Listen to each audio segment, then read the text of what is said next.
also know that we're joined today by many elected officials. Can you all please stand and be recognized?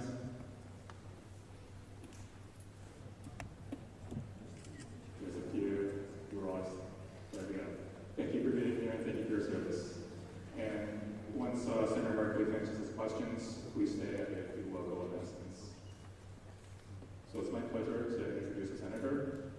Jeff has been called the Roots and Boots Senator because of his deep Oregon roots and his boots on the ground, traveling to meet with Oregonians in every corner of the state.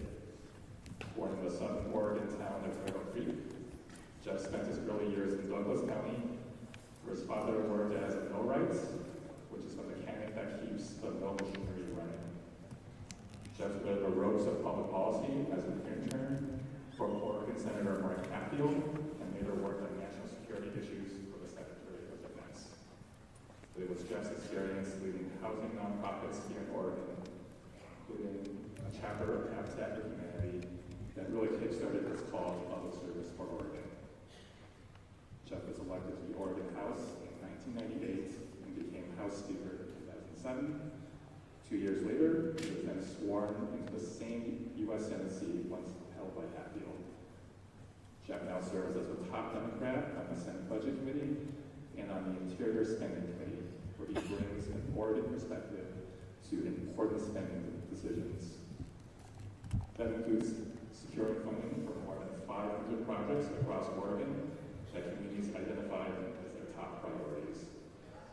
Those projects include the University of Oregon's Ballmer Institute of Children's Behavioral Health Information Center and affordable housing projects like the City of Portland's Barber Apartments. In the Senate, Jeff is taking on the powerful to deliver for the people, ringing the alarm bells of oppressive democracy, and fighting for the four foundations families need to thrive: healthcare, education, affordable housing, and good-paying jobs. Jeff holds a town hall in every Oregon county every year. This is his 6th town hall already this year, and his 618th town hall overall. We're so happy to have you, proud to have you represent us. Please join me in welcoming our Roots and Boots Senator for Oregon.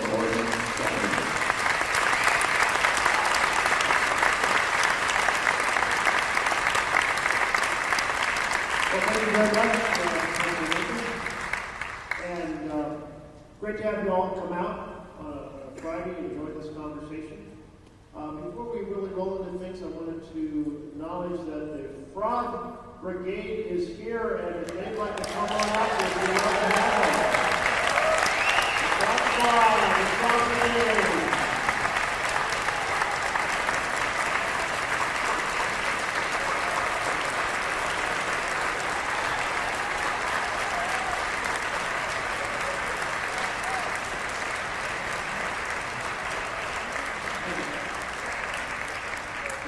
The unicorn is here as well, so happy unicorn, delighted to have you.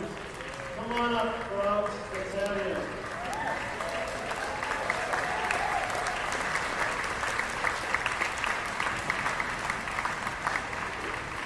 Frogs together, so strong. You know, they have become a symbol of protest against authoritarian takeover across the nation. Portland's own Frog Brigade. Well done.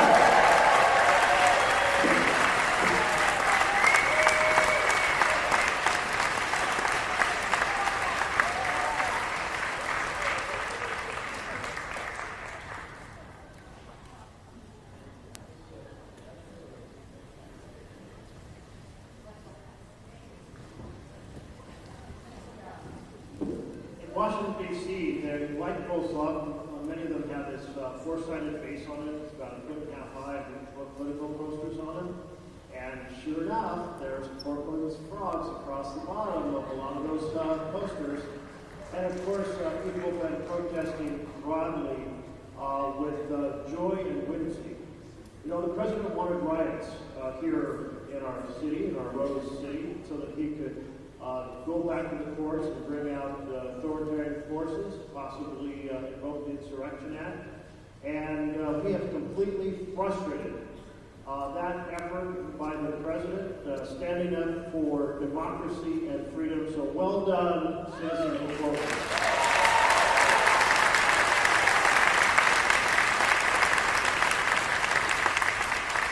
Starting with Town Hall, I like to put a spotlight on an organization that's doing cool things. And this is my 18th Multnomah County Town Hall. There's never a shortage of organizations. But today we're going to put the spotlight on the William Temple House and Graham Trash and Care. Come on up.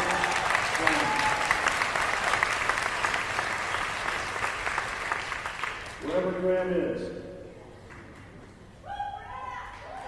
There he is. All right. So they offer a food pantry and low, no-cost mental health care to Northwest Portland for over 60 years. And I'll just let you give the details, because you know inside out. And tell us what you're up to. Thank you. Pam, I was really hoping to go before the frogs. That's a hard act to follow. Thank you, Senator, for this recognition. On behalf of William Temple House's whole team, our staff, our volunteers, our mental health counselors, our donors, and especially our clients. This is really for all of y'all. So thank you on behalf of all of us. William Temple House was founded in 1965. We provide professional, very accessible mental health counseling through our clinic and nutritious, diverse food through our pantry. And 2025 was a hard year for a lot of our clients. We saw demand for our services go way up. We saw supply for some of the things we're doing go way down thanks to federal cuts. And in October, November, when we saw SNAP benefits threatened, we knew we had to do something extra. So we made a bold commitment that no one would be turned away. We would not turn away anyone from our counseling clinic, and no one would leave our pantry empty-handed. And thanks to the support of thousands and thousands of Portlanders, we've been able to keep that promise. And in 2026, our commitment is to keep doing that. We'll provide food, counseling, connection to all of our Portland neighbors that need it. And we know we can do it because we know Portland is better than this. We know America is better than this. And this flag is going to remind us of that every day. So thank you.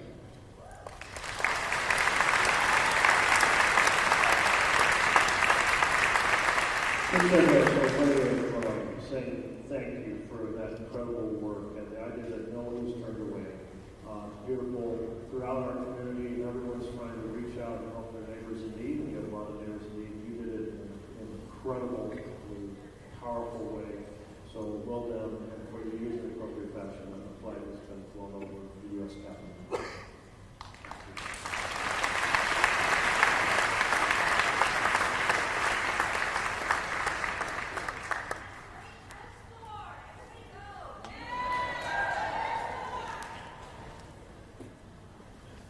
So we're going to dive into your questions and comments. Senator Wyden and I are about the only two senators who hold town halls like this, and it's worked in Oregon because of what we refer to as the Oregon way, which means basically if somebody's speaking and you don't like what they say, well, it's your job to still be very respectful and let them make their point of view, and we'll ask everyone else to do the same when it's your turn. And it's pretty rare in America to have forums where people can just speak their mind and listen to each other. And so let's make that happen once again here today. Does that work for folks?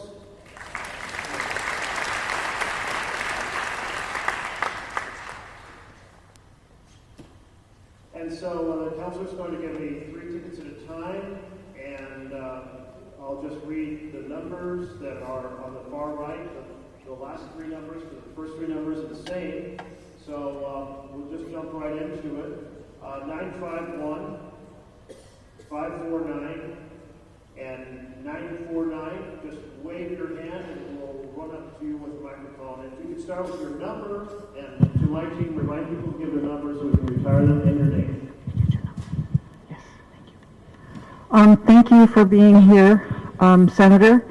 My name is Ann Sutherland. I'm a retired physician and I own property in area code 97202. My question is, how close do you think the blue states are to making a soft secession happen? And for anyone who's interested, I follow Chris Armitage on Substack, who wrote a little pamphlet. I think he'll give it to you for free. It's called Introduction to Soft Secession. Thank you. And I think if I heard the question right, I said, how close are blue states to a planned succession from the Union? Did I hear that right? A soft succession plan. Well, I'm not sure exactly what soft succession means. So I've probably got to come up to speed with the pamphlet that you were waving around, but I can tell you this, and that is the frustration with what's unfolding in America in terms of the systematic destruction of our freedom, our due process, our separation of powers, our checks and balances. We are seeing our republic destroyed from the inside, and it's our job to end it. That's the task we have ahead of us right now. And you know, you hear about this happening and that happening. Sometimes it's hard to put into a framework. So if you read the literature on how democracies have died over the last 3 decades, it's rare that it happens with men with guns storming a Capitol or the equivalent of the White House. It happens from the inside. An authoritarian president, a rubber stamp Congress, a deferential court, and we have all 3 right now. And in that literature, so as I read through it, trying to understand it, there's kind of 10 strategies. So in this handout, and I hope we had enough for everyone, but that's what this is. It lays out the 10 strategies that are being used to destroy our republic, and then describes how Trump is pursuing each of them. And it is systematic. It starts with you fire the referees on the front end, you put loyalists in charge of things, you steal the power of the purse, you run over due process, you make ordinary instruments like security clearances or handing out research grants or mergers or prevents instruments of oppression and manipulation. You proceed to create a political enemies list, and you weaponize the judiciary, or the Department of Justice to go after them. You put the military in the streets, and you rig the next election. All 10 of those are going on right now, and we have to stop it.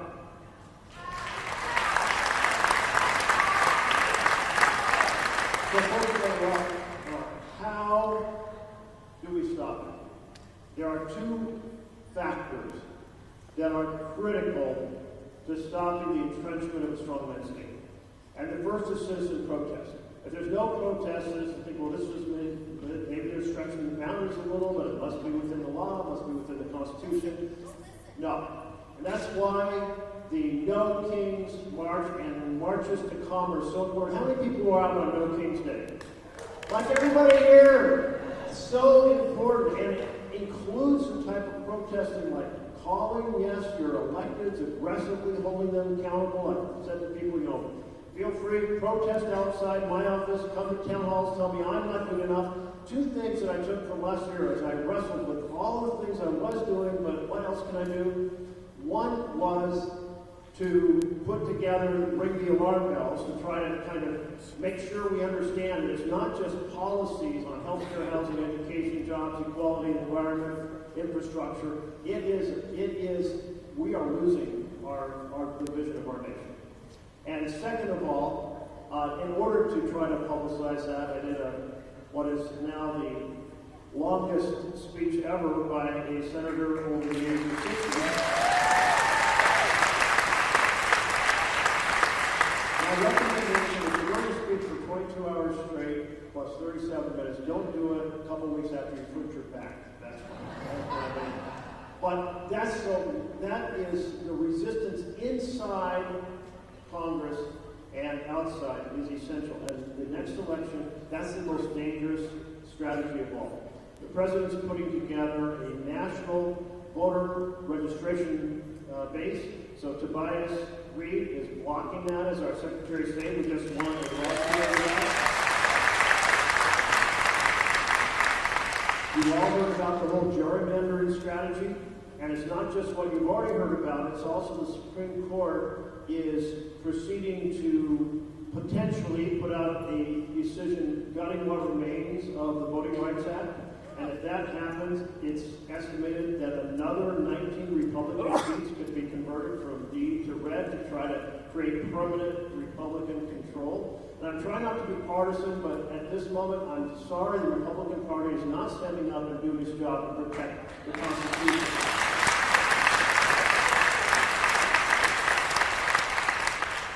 And on top of all that, they're trying to dismantle the vote by mail, because on election day you can manipulate the turnout quite easily. You move the precinct locations, you put in machines that don't work, you put in staff that don't work, you create long lines, you put out intimidators, you put out information that, sorry, you didn't make it, the election was last week, and the actual election is actually the next Tuesday.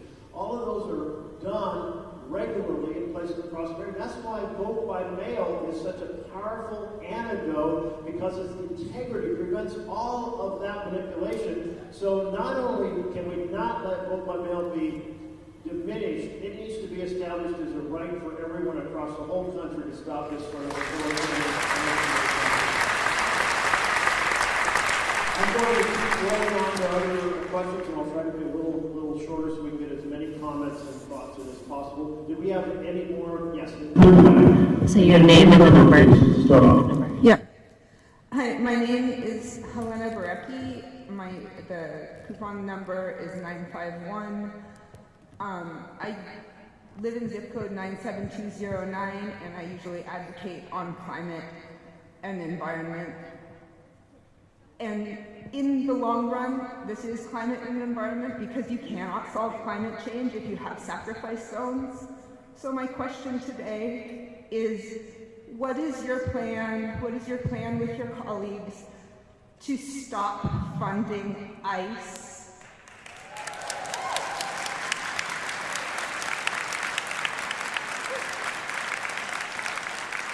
I appreciate that you tie together both climate and as you put a sacrifice zone. Let me talk about the climate side first, and then the funding of ICE. In our short lifetimes on this planet, we have seen a dramatic change. Anywhere you go in Oregon, you're going to see the red zones where the pine trees are dying because of drought and pine beetle attacking the trees that are weaker. You're going to see a drop in the average snowpack in the Cascade Mountains, which means less water for our trout and salmon streams, less water for irrigation. Over on the coast, you're going to see that we now have massive sections of the ocean that were kelp beds that have been wiped out. They're called urchin barrens because of a change in disease, and I won't go into all the details, but basically the whole ecosystem has been upset. And then you have the forest fires. I mean, it's just in our little lifetimes on this planet. I used to have these buttons that said 400. They were black buttons with red and 400 and a cross across it. And the idea was for people to say, why are you wearing a button on 400? And the answer was because we must not allow the carbon in the atmosphere to get above 400 parts per million. Well, we're way over the top of that. And the effects are everywhere. So it's so real. But I find the best way to talk about it isn't what is going to happen with sea level rise 50 years from now. No, it's the things on the ground right now that are happening to our forests, to our farming, to our oceans. And here we have a president who dismisses 1,000% that anything's happening. To tackle this is the biggest tax humanity has collectively, our biggest collective challenge. And we are failing. And America needs to be not just a participant, we need an all-out leadership on this. And so let's please, from whatever party to be found, let's have a president and a Congress that are all acting aggressively to restore America. And I say restore because we never quite made it, so maybe restore is an overstatement. but we need a vigorous advocacy participation to rapidly transition from a fossil fuel energy economy to a renewable economy. One is clean and cheap, one's expensive and dirty. Let's go with the clean and cheap, save the planet in partnership with the world.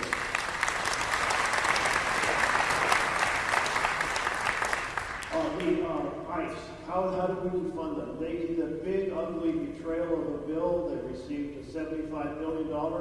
You've heard about their $70,000 bonuses that they're handing out. They are recruiting, sending massive numbers. They're adding 1,000 people into Minnesota as we speak.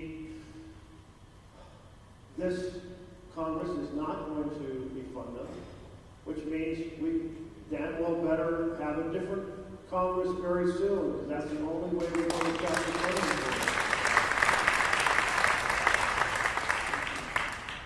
There is a little development that was kind of at least a positive sign, and that is the Homeland Security bill was detached from the other bills that are being considered this coming week in the House of Representatives. So a little bit of sign of a little bit of bipartisan pressure there, but I'm not expecting that at the end we will see ICE defunded as long as you have the leadership in the House and Senate that you have right now. But we've been pondering this last week, whatever strategy we could think of. You can't get an amendment out of the Senate without unanimous consent. You can't put a bill on the floor without the leadership party proposing for it to be put on the floor. So that's why I'm saying that a change in leadership is going to be essential to actually. How many people saw the video of Renee Good being slaughtered? It's just so stunning. And then the following day, Thursday night, I'm on the plane coming back here, so a week ago, and I got word about the two shootings here in Portland. Agents shooting two individuals just blocks from my home. I live in the outer east section, 114th, not far from the hospital where they were shot. And if you think about, I think about one of our senators who has a lot of background, who said even in that video with Renee, you see untrained officers at work. You see standing in front of a car, you see conflicting information given to the driver, you see an agent with a gun in one hand and a camera in the other, like that's crazy, and then you see shooting at a slow-moving vehicle.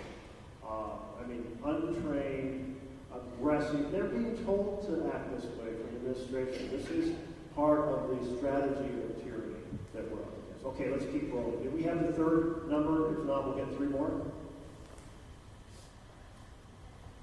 Okay, the next three are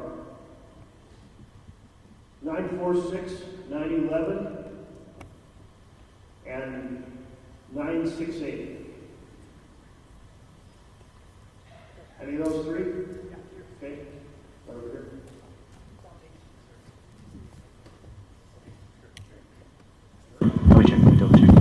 Sounds like it's on. 946, and my name is Jason Tim. I'm a Falun Gong practitioner locally here, live in the shadow of Hill Hill. I'm here to talk about the Falun Gong Protection Act, Senate Bill 817. We've talked to your staff for years about the persecution of Falun Gong in China by the Communist Party of China.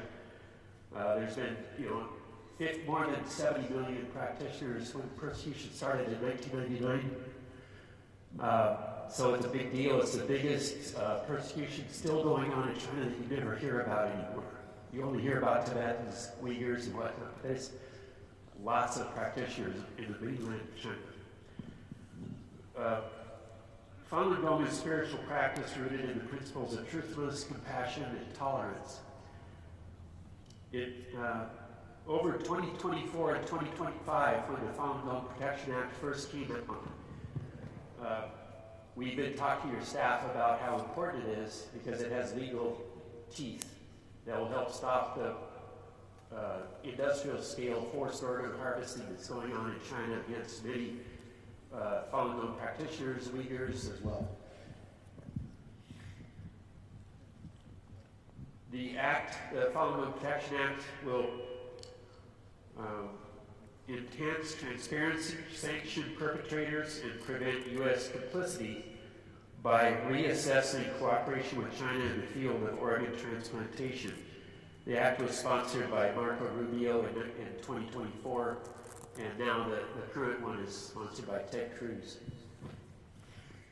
Over the few meetings we've had with your staff recently, we've provided upwards of 500 or 5,000 local signatures, which we readily gathered. People around this area, this region, were very happy to sign on to encourage our senators to co-sponsor Senate Bill 817. And we presented those to your staff. This issue is pretty nonpartisan. Everybody understands that when they sign the petitions. But the bills have not gotten any Democratic co-sponsors yet, which I think they really need. So you've been on the CECC heading it, which is great, and you have co-sponsored bills with Senator Rubio before, about a year ago. So we wonder if there's any questions you have, or if you're reviewing Senate Bill 817, and if there's any roadblocks that I might know about that I can pass on to people back in Washington that lobby you guys. Thank you very much. That's great. Thank you for raising the issue. And the religious discrimination in China is massive, and I have been advocating for a whole series of hearings on the China Commission, and I did team up with Senator Rubio, then Senator Rubio, on the, and as you mentioned, with the Uyghurs.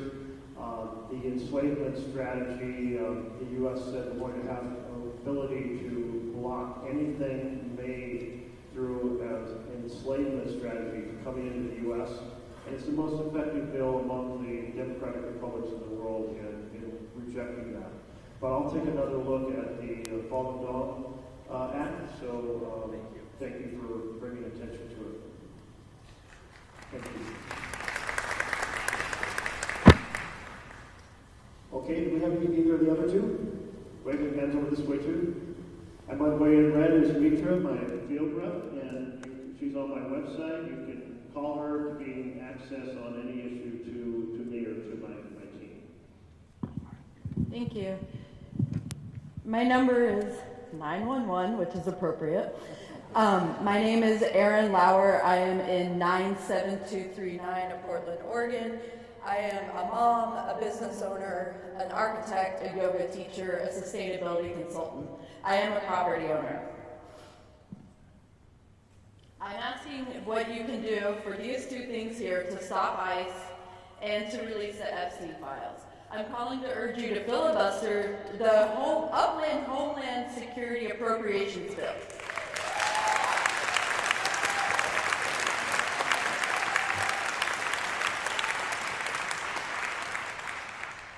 To defund ICE, or to at least defund the ICE bump that occurred in the last shutdown in June,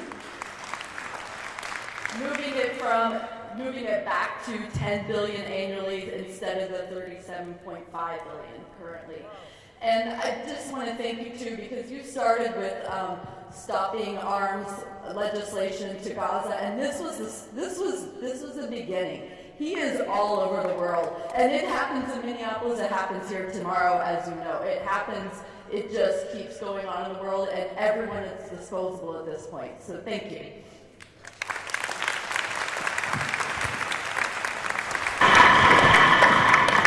So thank you for mentioning Gaza, because Gaza is out of the news, being kind of, there's Venezuela, there's Trump trying to turn Greenland into Trump land, and so on and so forth. But it is horrific, the circumstances in Gaza. They have not gotten better. No journalists are still allowed in. I have gone twice, and I've done the Rafa gate twice and stood on the very edge and not been allowed in. On my last trip last year, I claimed a building on the boundary with Rafa. Three-story building, stood on the ledge, looked down, and where I had seen 1 million people a year before, nothing but rubble, complete total rubble. Everything blown up, making it impossible for people to return. It has been an affliction on the people of the Middle East not to have actually consolidated the vision of a homeland, of 2 states. And I'm praying and hoping that this affliction can end and we can have a Palestinian state in the near future.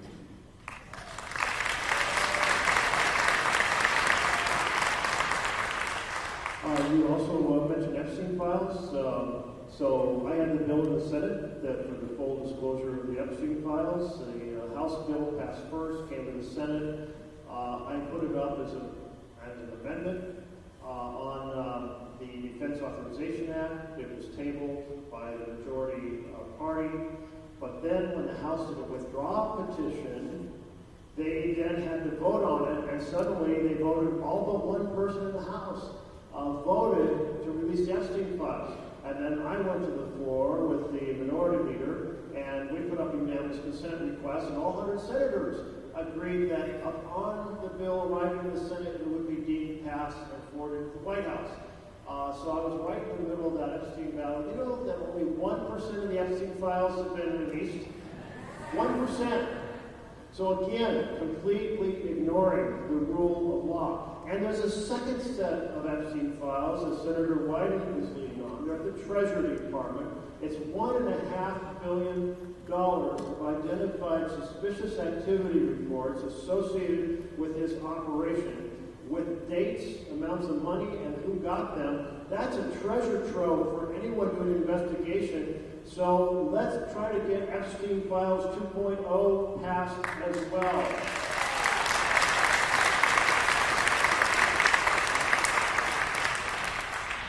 And on ICE, there isn't actually a way to block. I'll just,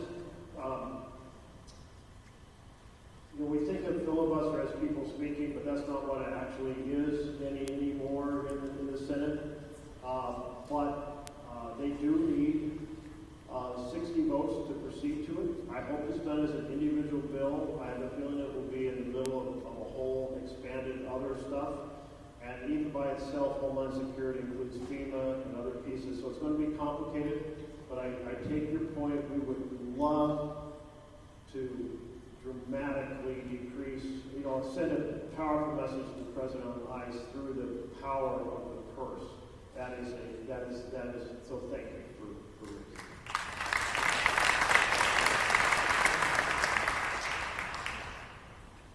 That third number was 868.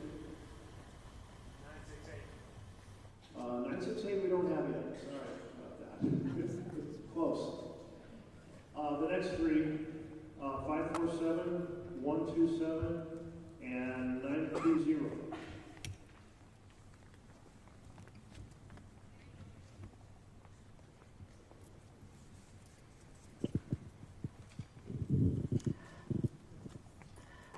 My name is Shanjian Li. My number is 127. And thank you, Merkley. In the past, you have been very vocal about human rights.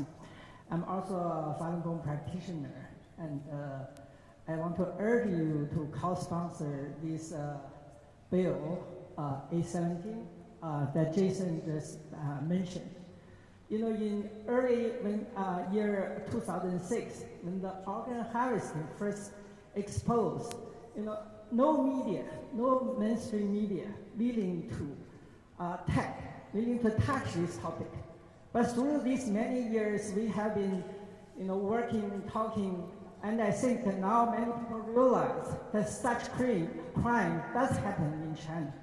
And now you realize that this thing is nowadays not only targeting the Falun Gong practitioners, not only just targeting political descendants, now they are targeting everybody.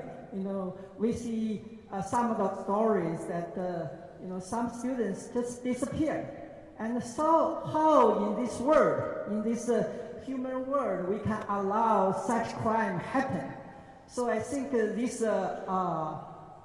bill, 817, is really necessary to send a clear message to the Chinese regime, but also I think it's the baseline of the humanity that our world, the whole world should hold. So I here again, ask you to check into this matter and to co-sponsor this bill. I think it's really, really important. Thank you.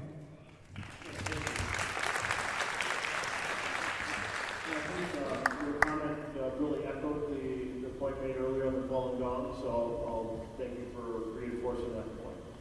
And then we have 547 and 920. Either one? 920. I'm just really frustrated by. I'm just really frustrated by everything that's going on. I mean, when Trump said that he could do anything he wanted to do. Okay. When Trump said that he could do anything he wanted to do with impunity and nothing would happen to him, obviously he's right. So I'm wondering what people who are in Congress can do, who are the minority, to stop him that is effective, because he really is just running over everything, and every day he does something else and nothing happens. So do you have any strategies?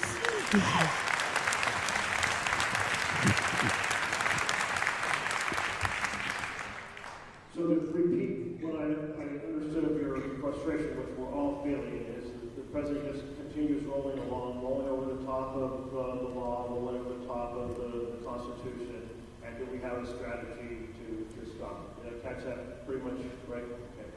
Well,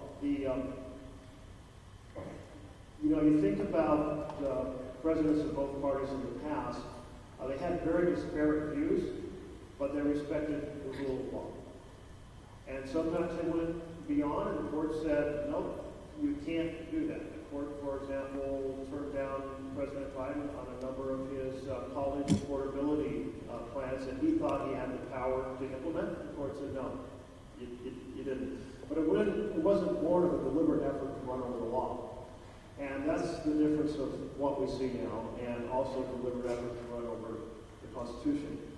The thing that frustrates us all is because the assumption underlying our entire kind of fabric of our republic is that those who elected will actually follow the law and the Constitution. So the tools that are in the law when people don't do that, when presidents don't do that, are weak. And the first big tool, I guess you'd say it's a big tool, and that's impeachment and conviction and removal from office. Okay?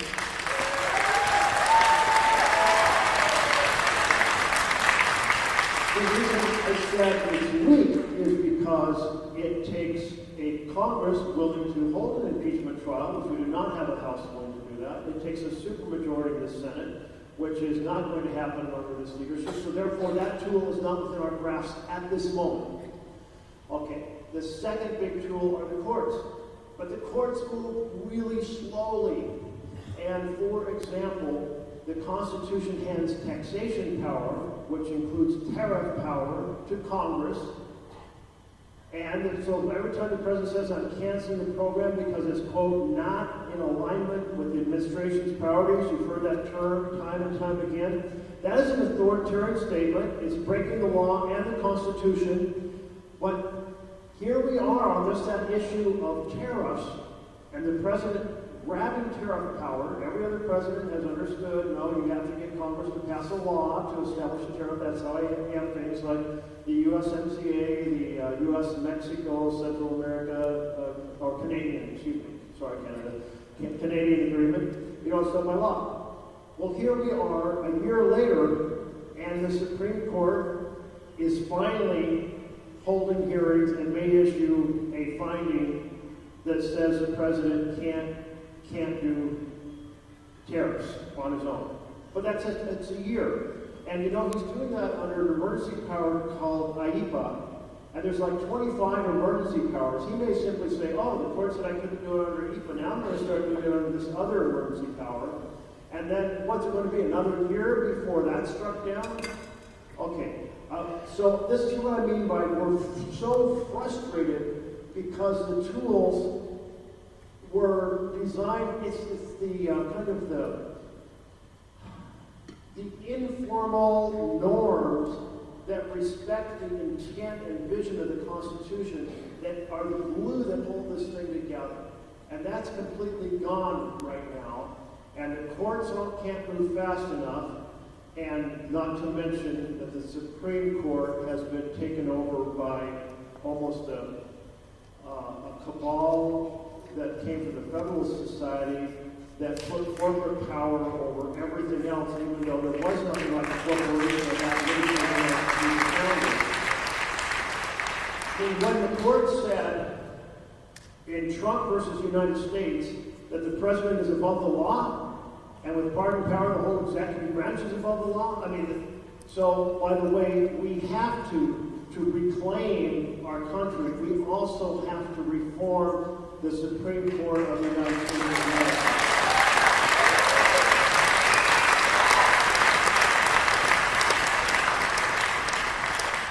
I know you're thinking, well, that's not going to happen immediately, so what can we do now? There are the two powers we have. I'll keep coming back to this because the only two we really have at this moment, and it's citizen protest, it's maximum use within the legislature of our minority voting power, but it's minority power in a majority organization.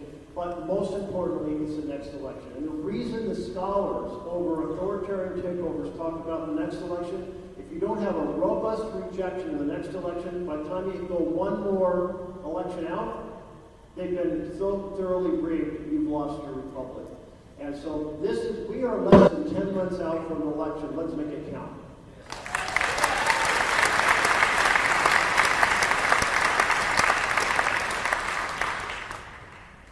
And yes, we'll get you a microphone. We got your number.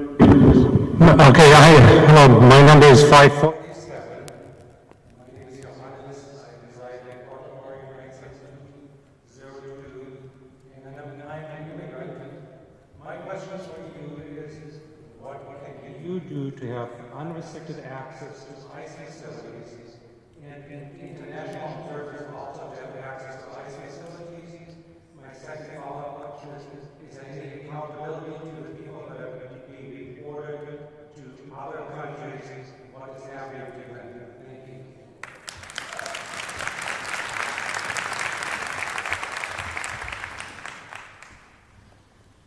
Did you hear that Trump has just banned members of Congress from going to an ICE facility? So I've been in the ICE facility here because the House members for Oregon and Senator White and myself were insisting on going, but now we're banned. And all the sorts of normal cooperation you get with an administration saying, we realize that under our Constitution, Congress makes the law, and our job is to execute it, so of course we will be in close communication and share information. No, not happening. And even just the idea that access to the executive branch would ban access. You know, I got blocked from getting into, under Trump 1, into a facility that was holding boys who had been intercepted on the border. I was the first member of Congress to go down to the border and kind of discover the child separation scandal. And I came out of this warehouse, and there was a phalanx of cameras. They were like, what's going on there? And I said, you wouldn't believe this, but I just saw inside that warehouse children being separated from their families, and I described it. But that same day, I went up the road to a former Walmart where I heard that some 1,400 boys were being held. No, I heard 1,000 boys were being held built, and they wouldn't let me in. And I did a Facebook Live trying to get in, and then a week later all the press got in and so forth. But under Trump 2, much harder because everybody was much more comfortable saying, we don't care what you think, we're just going to block you. You don't like it, go to court. Okay, well, maybe the court a year from now will say that we can get into the facility. But I think your question was and if I caught it right, is also like, what do we do about people just being shipped overseas? You know, Alfredo Garcia was shipped to El Salvador because they said he had a gang affiliation. It was a complete fiction created by the United States. Chris Van Hollen in Maryland, because he was, Alfredo Garcia was a Maryland resident, went to El Salvador, and only by having cameras on him the whole time did he finally get access to that horrific prison that is, they say the only way to come out is in a coffin. And when the Supreme Court voted 9-0, it took a Supreme Court 9-0 decision saying his due process had been violated. Trump still left him in El Salvador for 2 months. He defied the Supreme Court of the United States of America. That's describing the challenge that we're up against. So we're going to publicize these cases. We're going to advocate. There was a woman arrested on the border. She's from Honduras. She's documented here. She has 4 U.S. citizenship children, 3 triplets, 9 years old, a 7-year-old. And they were all detained, and Maxine Dexter, Congresswoman Maxine Dexter, took on this cause and was carried right on back to us.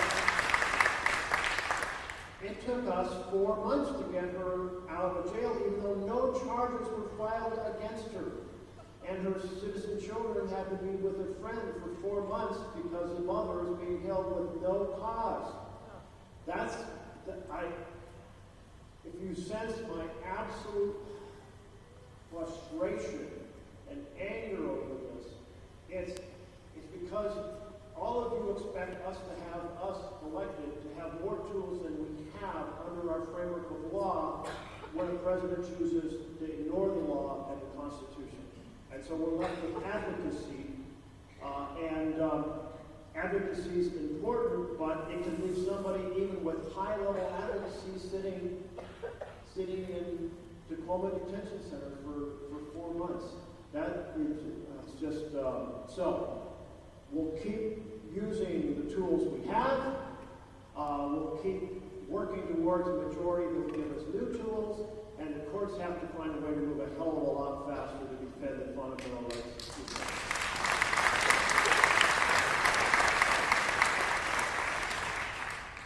171, 761, and 877. Oh, wait. Stacy, was there one that was right there that had been? Oh, here. Okay. This is not the number for the question. Do we want to go to the next one, or? Speak into the microphone there. This was not the number, but do we want to answer your question anyway right now? I am so sorry. We're going to stick to the numbers just to be fair to everyone to have a chance. Say the numbers.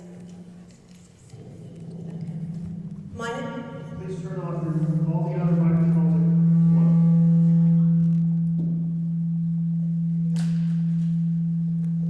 Everyone who has a microphone, please turn it off except for this young woman. Yours can be turned on. Thank you.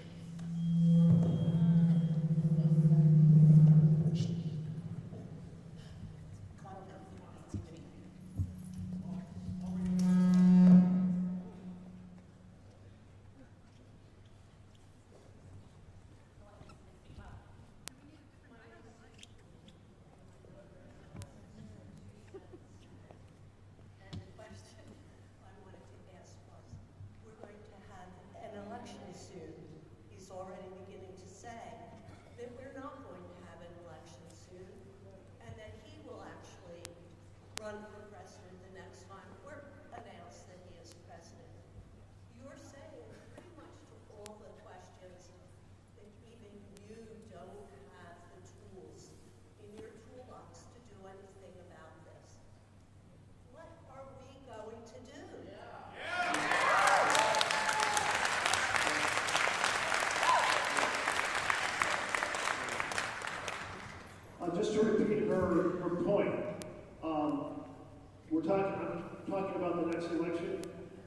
what if the president doesn't allow, quote, allow the next election, use emergency power, delays it, and then he's also said he's going to run for president to repeat both points. Where's that information coming And from?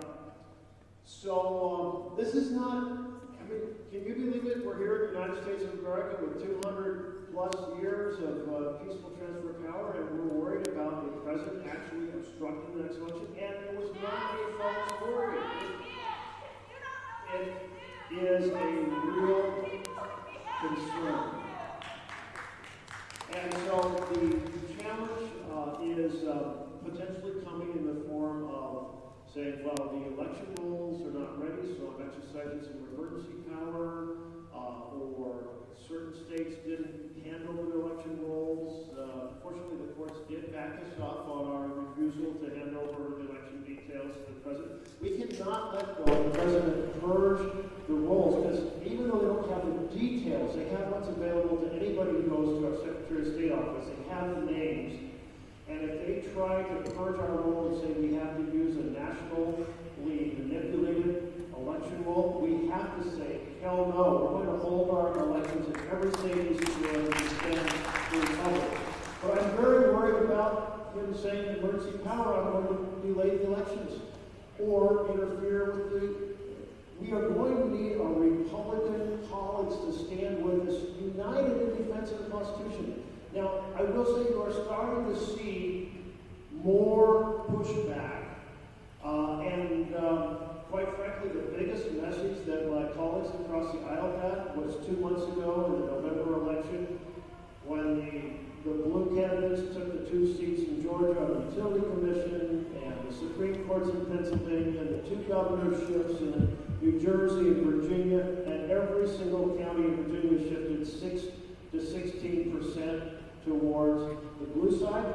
That started to change the conversation among my colleagues. And they should have been fierce defenders of our Constitution all the way through. They held no oversight hearings, they have defended the power of the purse, they have defended the power of Congress to declare, control taxing authority on the tariffs, and they haven't defended the responsibility of Congress to be one to decide whether the military goes into action on foreign territory. They failed on every single one of those. Starting to change, you saw a little bit of this with the week before last, 5 Republican senators voted to withdraw the War Powers Resolution that I'm co-sponsoring from committee. Great. The president got 2 of them to change their vote, and we lost the vote on a 50-50 tie. This week, you saw 15 members of the House of Representatives vote for a 3-year extension of the affordable tax credits that make the tax and insurance policies, healthcare insurance policies on exchange affordable. And the president said, I'm going to have people like primary every single one of you, and they kind of ignored it. You're starting to see some changes, but it's going to take bipartisan effort to save our elections. And it's a conversation we're having with our colleagues, and they keep saying, well, this would never happen. Well, they have to be prepared. They all have to be prepared for massive resistance in any effort to disrupt the electoral process.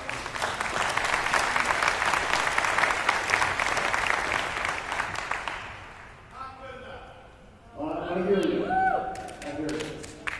Congress not good enough. I feel the same.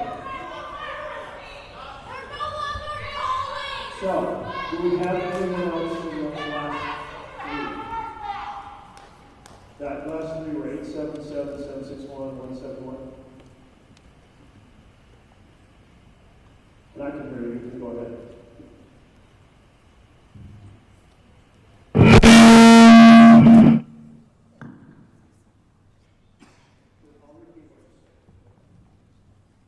I'm coming.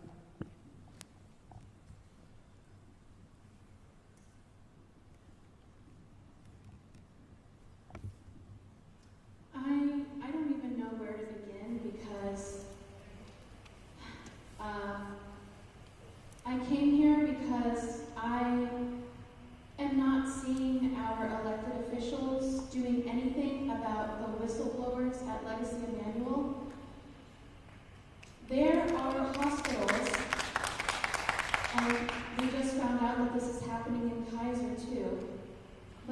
hospital administrators who are collaborating with ICE.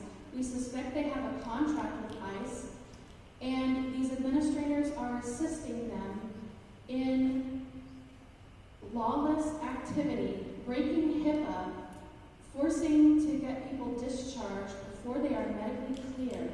They are harming people, and hospital administrators are helping that, and they are punishing staff who are trying to advocate for their patients and speak out against that. They are retaliating against them. And there have been at least 5 news articles, and the ONA has written a letter and a follow-up letter. Legacy is not listening to them. And I don't see any response from our Attorney General. I don't see any response from our elected officials. And so I am not only seeing our government failing at a national level, but also a local level. And I need to see more accountability for that. I need to see people actually paying attention to what's happening in our own city.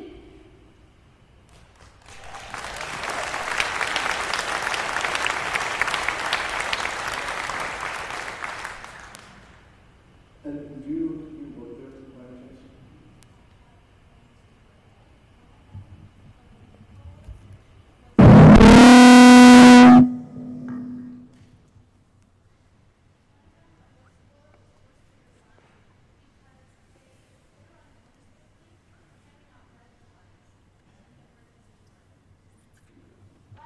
So her point was that Legacy Emmanuel, she has friends one who has been fired and others who have been unable to do their advocacy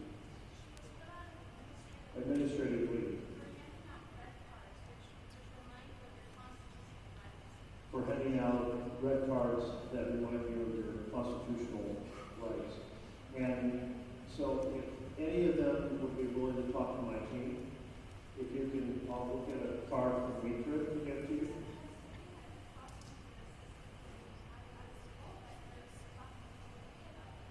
Oh, we have that, absolutely. And as you may know, I'm pretty close to ONA because my wife is a member of ONA, and she's been on their kind of administrative board in the past. There's the power of the nurses helping us make the work better.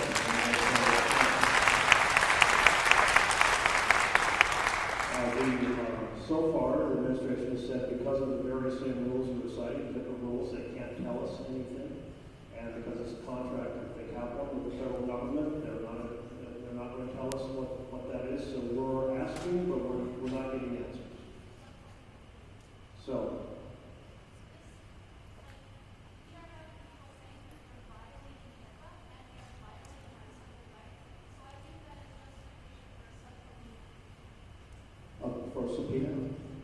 For subpoena. Okay. Thank you for that point. And when she notes that somebody was put on the leave because they reminded some people of their rights, well, you know what happened when 2 senators and 4 House members simply restated the law in a video? They put out a video that said, remember military members, that you have the right to refuse unlawful or unconstitutional orders. Something that's in the training for every military person. The president proceeded to launch investigations of both Alyssa Slotkin from Michigan and Mark Kelly.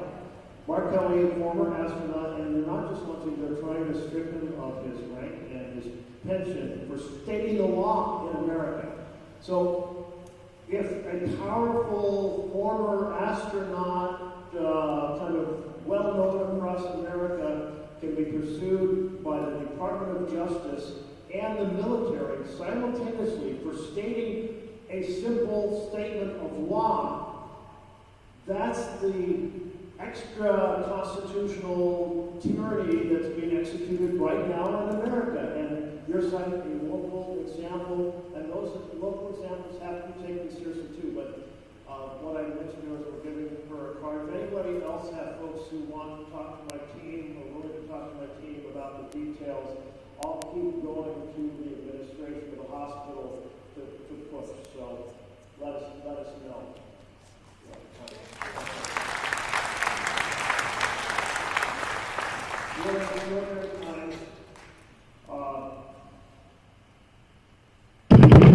I've been trying to end my town halls on a happier note, which feels maybe a little out of place in this period, but I feel like we do have to restore our energy, our willingness to be, and it's like I've been saying, we've got to be off the couch. We have to fiercely hold our electeds accountable, which many of you are doing today, so you're well done. And we need to join affinity groups because to be frustrated and angry alone is to be depressed, to be frustrated and angry and organized is to be energized and effective. And we have to be energized and effective if we want to save our republic from the dire straits we're in right now. So we take a little break, feel like we can take a weekend or a couple days and turn off your cell phone and turn off the news. I did hand these out on the way in if you would like it. It's also on my website. It's cool places all around Oregon you can go and experience the fact that when everything is going to hell everywhere else, we still live in the most amazing paradise to be found on planet Earth, right here in Oregon. So let's take a break from all the dark